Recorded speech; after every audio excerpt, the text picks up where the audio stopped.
स्वमग्नता अर्थात ऑटिझम हा आजार नसून मेंदूच्या विकासात अडथळे येणारी अतिशय गुंतागुंतीची अवस्था आहे. जितक्या लवकर निदान तितक्या लवकर स्वमग्न मुलांमध्ये कौशल्य विकसित करण्याला वाव मिळतो, पण हे सत्य पालक लवकर स्वीकारत नाहीत. आज 2 एप्रिल हा जागतिक स्वमग्नता जागृती दिन. यानिमित्त स्वमग्नता विकासासाठी कार्यरत अमन फाउंडेशननं कोल्हापुरातील रंकाळा चौपाटीवर स्वमग्नता या अवस्थेबाबत जनजागृती केली. मुलांच्या पालकांनी येणाऱ्यांचं स्वागत ऑटिझम जागृतीच्या निळ्या रंगानं चेहऱ्यावर तसंच हातावर पेंटिंग काढून केलं.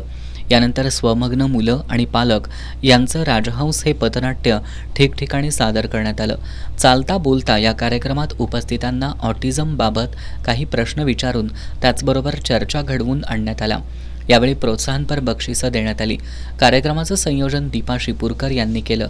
या कार्यक्रमासाठी संदीप पाटील, अभिजित रोटे, क्रांतिसिंह चव्हाण, कपिल मुळे, विनायक देसाई तसंच अमन फाउंडेशनचा स्टाफ, पालकांनी परिश्रम घेतले.